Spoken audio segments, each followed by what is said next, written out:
Si en tant qu'entrepreneuse atypique, tu sens que la peur d'échouer ou de réussir te retient, mais que tu continues quand même à tenir, cet épisode est pour toi. Bonjour et bienvenue dans Align, le podcast qui aide les entrepreneuses atypiques à comprendre ce qui bloque énergétiquement leur visibilité et leurs revenus selon leur Human Design. Alors, je vais être transparente dans cet épisode. Pour moi, cette peur-là, d'échouer ou réussir, elle ne te protège pas. Il y a certaines peurs qui nous protègent, mais pour moi, celle-là, elle n'en fait pas partie.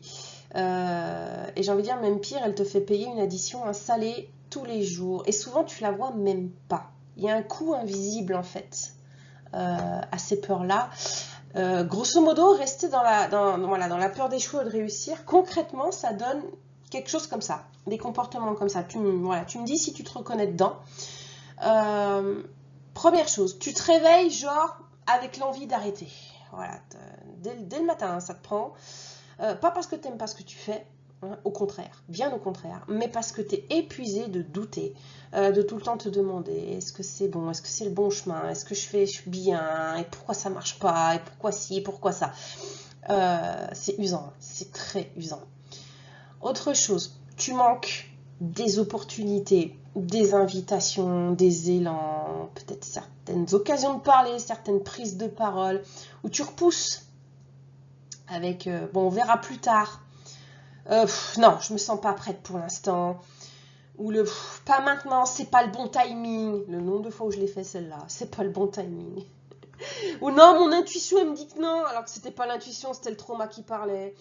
Voilà, c'est ce genre de choses, ce genre de petites phrases qu'on se dit pour essayer de se rassurer. En réalité, c'est de la peur déguisée. Autre comportement encore, tu regardes les autres faire ce que toi tu avais senti bien avant. Toi tu y avais pensé bien avant.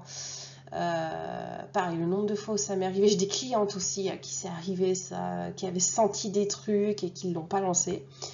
Voilà. Et du coup après tu te dis j'aurais dû, putain j'aurais pu en plus, pourquoi j'ai pas fait.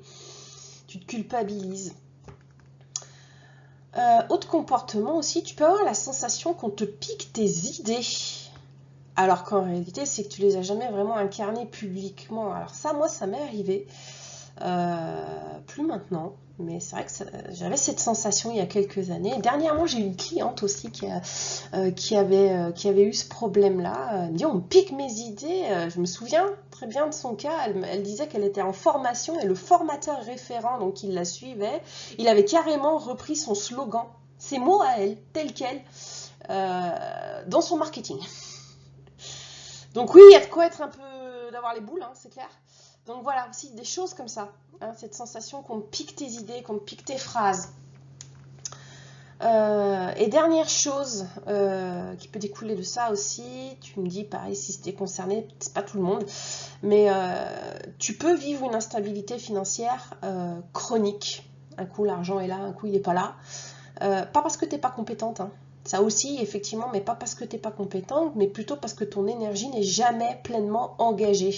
Et c'est ce qui fait que du coup, ça oscille. Un coup oui, un coup non. C'est pas un problème de stratégie. Moi, j'ai cherché longtemps au niveau de la stratégie. Très longtemps, j'étais là, non mais c'est pas possible, c'est ma stratégie marketing qui va pas. Pas du tout. Pas du tout, j'étais complètement à côté. Le vrai problème, c'est un problème de sécurité intérieure. Donc voilà, ça vient de toi, ça vient de l'humain et c'est pas la stratégie en elle-même. Et justement, ce qui va découler de cette insécurité intérieure, c'est un vrai poison, c'est cette envie d'abandonner là. Et c'est le coup le plus violent. C'est pas l'argent finalement. Je me souviens d'un client qui était là dans un des derniers ateliers que j'ai fait sur le Human Design et l'argent. Quand il est ressorti de l'atelier, il me dit mais heureusement que tu m'as fait switcher parce que j'étais prêt à abandonner. Il m'a dit alors que quand même, quand tu te lances pour un pourquoi, pour quelque chose. Ça faisait 2 mois qu'il avait plus de vente. Il me disait mais quand il t'arrive des trucs comme ça, tu serais prêt à abandonner. Par pitié, n'abandonnez pas. L'abandonnez pas. C'est la peur qui parle, c'est tout. Voilà. Mais c'est ce moment précis, effectivement, il l'a très bien dit, c'est ce moment précis où tu te dis à quoi bon continuer si ça ne vend pas, par exemple. Hein. Tu viens de passer tu passes un passage à vide, ça peut arriver.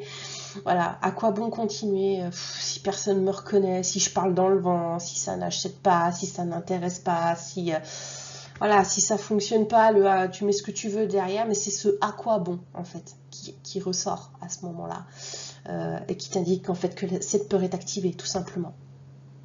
Et c'est sournois parce que quand cette phrase elle sort, bah là tu commences à envisager des trucs du genre un plan B. Souvent on se fait plusieurs plans hein, quand on est atypique, alors que tu n'as pas du tout envie de les faire. Il faut être honnête, hein. À un moment donné, si tu t'es lancé sur un axe, c'est parce que tu kiffes, t'as pas envie d'un plan B, t'as pas envie de te faire chier avec ça. Et du coup, tu commences à te dévaloriser en plus, silencieusement. Hein, c'est dans ta tête. T'essayes de pas le montrer. Hein, tu le dis pas aux autres, hein. Mais par contre, à l'intérieur, ça fait son chemin, hein. Ça rumine, hein, ça mouline, cette dévalorisation-là. Hein. Tu te dis peut-être que tu t'es bercé d'illusions. Hein, tu t'es raconté des histoires, que c'était pas la bonne voie, que c'était pas ça ton truc en vrai, que t'es pas faite pour entreprendre. Hein, le nombre de fois où il y a eu ça aussi. Donc, et non, en fait non, c'est pas que tu manques de valeur ni quoi que ce soit, c'est, en fait tu portes tout toute seule depuis trop longtemps. Tu portes trop toute seule depuis trop longtemps, en fait. Hein. Il y a aussi autre chose par rapport à ça, et je pense là par rapport à la peur de réussir, il y a aussi une face cachée hein, derrière ça. Moi je l'ai vu, parce qu'en fait réussir, alors moi pour mon système nerveux, ça voulait dire être plus visible, être plus attendu, mais sous-entendu on va m'attendre au tournant, tu vois, stress de ligne 5. Vous reconnaîtrez les lignes 5. La ligne 5, elle a souvent peur qu'on l'attende au tournant, à juste titre, hein, parce que la ligne 5, on l'attend souvent au tournant, vu que tu as l'aura du sauveur, hein, du solutionneur. Donc ça, stress de ligne 5, de mon côté, ça veut dire aussi être plus exposé. Et ça voulait dire aussi ne plus pouvoir te cacher derrière « je teste ». Avis aux lignes 3 et aux lignes 6 ici, hein, moi j'ai un profil 3-5, hein, donc là c'était ma ligne 3. Oui, ma ligne 3, naturellement, elle teste. Hein, c'est son énergie naturelle. Mais en fait, je me suis aperçue que je me cachais derrière ça. Derrière cette phase de test, en fait, que je ne voulais pas en sortir, hein, que c'est une zone de confort pour moi. Et quelque part, c'était la peur de réussir, en fait, qui était déguisée en « Oh non, mais j'ai encore des trucs à tester, je n'ai pas fini de tester. » Oui, en fait, t'évites. Hein, t'évites d'y aller. Hein, c'est la peur de réussir là qui ressortait. J'ai mis un moment hein, à faire le lien. Mais voilà, hein, dans les ombres, hein, des lignes 3, des lignes 5, 6, voilà ce qu'on peut trouver. Et puis, si ton corps a appris que être vu, c'est dangereux, prendre ta place, ça peut donner lieu à des conflits. Hein, oui, parce que automatiquement, tu vas pas plaire à tout le monde. Hein. Réussir, ça peut être synonyme de séparation, de rejet. Hein. Et du coup, ton corps, il freine. Inconsciemment, il va te freiner, mais pas pour t'empêcher de réussir, pour te protéger. En fait, il veut t'éviter un ancien choc, une ancienne blessure qui serait active, en fait, qui est toujours là. Hein. Ça veut dire qu'elle est toujours active, hein, cette blessure. Voilà, hein, il veut t'éviter ça. Hein. C'est pas pour t'empêcher de réussir. Donc là, il y a aussi le coup caché, la face cachée hein, derrière la peur de réussir, voilà, que moi j'ai expérimenté là-dessus et que d'autres de mes clientes expérimentent aussi. Là où le Human Design devient concret. Human Design, il te permet de voir exactement, en fait, où tu doutes de ta valeur dès que ça ne vend pas. Hein, par exemple, centre G, centre Ego, c'est souvent les deux centres hein, qui sont touchés à ce moment-là. Ça va te permettre aussi de voir où tu attends une validation extérieure avant d'oser.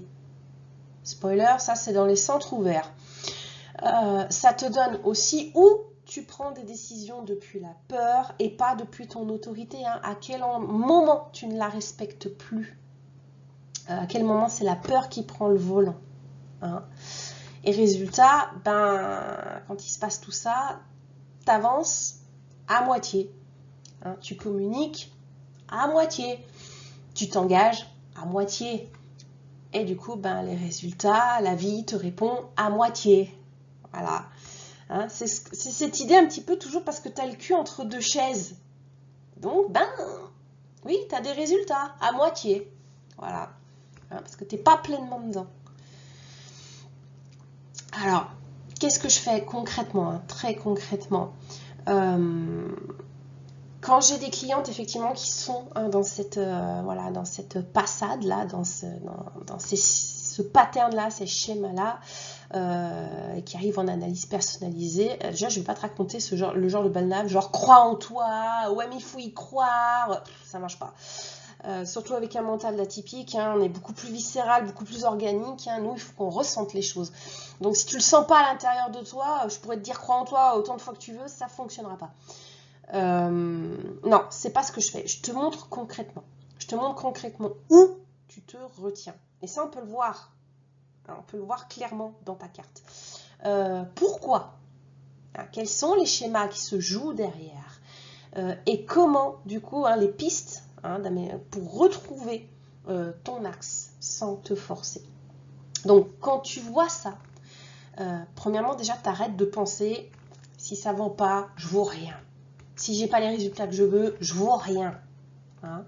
T'arrêtes de te dire je suis un échec, voilà, je suis un boulet. On arrête avec ça. Tu vois pourquoi tu t'engages pas vraiment, hein, pourquoi tu restes le cul entre deux chaises, grosso modo, qu'est-ce qui fait que voilà, il y a toujours un petit truc qui te retient, hein, pourquoi et tu vois aussi pourquoi là où seul tu tournes en rond en fait. Hein, parce qu'il y a des fois, on a tellement la tête dans le guidon en fait que tout seul, on n'y arrive pas. Il faut un regard extérieur. Voilà. Et ça change tout. Hein, ça change tout parce que il y a une énergie engagée. Hein, tu vas retrouver une énergie engagée. Et ça se ressent. Tu le ressens. Tu le vibres et du coup les autres le ressentent aussi. Hein. Pour conclure, alors je vais te dire un truc franc, même si c'est pas vendeur. Un marketeur il dirait mais t'es folle de dire ça. Mais bon, je m'en fous, je le dis quand même. Si tu continues à rester hein, dans la peur d'échouer ou de réussir, concrètement, il n'y a rien de dramatique qui va se passer. Hein.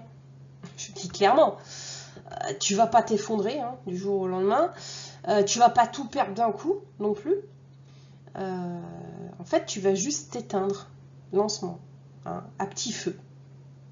Voilà, moi, c'est l'impression que j'avais dans le salariat. Hein, j'avais l'impression de mourir à petit feu et j'ai retrouvé cette impression. Voilà, quand je me suis relancée dans mon business, dans des phases comme ça où cette peur-là ressortait, j'ai retrouvé cette impression hein, de mourir à petit feu en fait. Tu vas continuer à douter de ta valeur chaque mois. Chaque fois qu'il n'y aura pas de vente, voilà, chaque fois que ça va redescendre, chaque fois que tu auras un creux, tu vas continuer à repousser des opportunités en te disant plus tard, pas le bon timing, pas pour moi, je suis pas prête, nanani, nanana. Tu vas continuer à regarder d'autres prendre la place qui sent être la tienne, que tu sens être la tienne. Hein. Voilà, exprimer tes idées avant toi, voire même carrément te piquer tes phrases, hein, te piquer tes idées.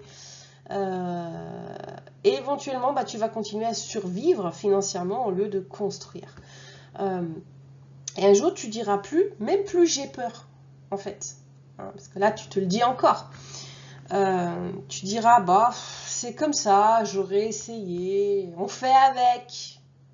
Et c'est là le vrai danger justement, c'est là le vrai danger parce que la peur elle au moins elle est encore vivante, elle te fait encore te bouger. La résignation non. T'as lâché en fait.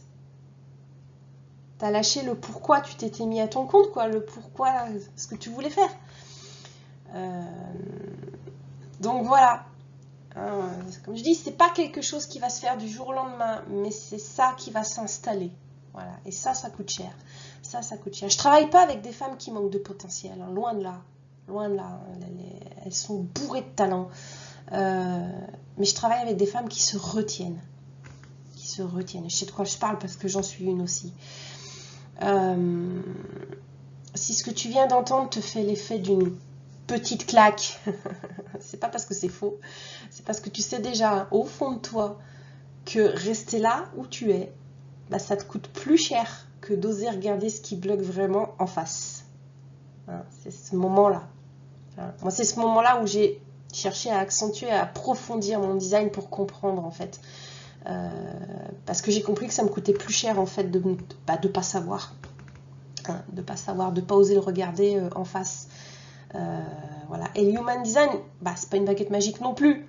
Hein, c'est un miroir, en fait. Hein. C'est un révélateur, c'est un miroir. Moi, j'aime bien l'image du miroir pour l'Human Design. Je trouve que ça représente bien ce que c'est. Moi, je l'utilise vraiment comme ça. C'est un miroir. Hein, c'est un miroir. Il te montre où tu te trahis, où tu attends encore une permission et où tu confonds protection et sabotage. Et après ça, tu peux plus faire semblant. Ça marche pas. Ça marche pas. Tu peux plus faire semblant. Tu peux plus activer les mêmes leviers. Tu as vraiment l'impression de te trahir à chaque fois. Alors après, il faut aussi se sentir prête à regarder ça en face. C'est pas forcément le cas pour tout le monde. C'est pas grave. Voilà. Après, si c'est pas le cas, par contre, c'est ok, pas de souci, on fait rien. C'est que c'est pas le bon moment pour l'instant. Voilà. Moi, je travaille avec les personnes qui sont prêtes à regarder ça en face. Voilà. Par contre, s'il y a une part de toi qui sait que continuer comme ça, c'est plus dangereux que d'avancer en sachant, alors tu sais où me trouver. Voilà. C'est pas une invitation confortable, je sais, c'est un choix. Hein, c'est un choix à faire. Je vais te laisser méditer là-dessus pour aujourd'hui. Merci d'avoir écouté jusqu'au bout et moi je te dis à bientôt pour un nouvel épisode. Bye bye.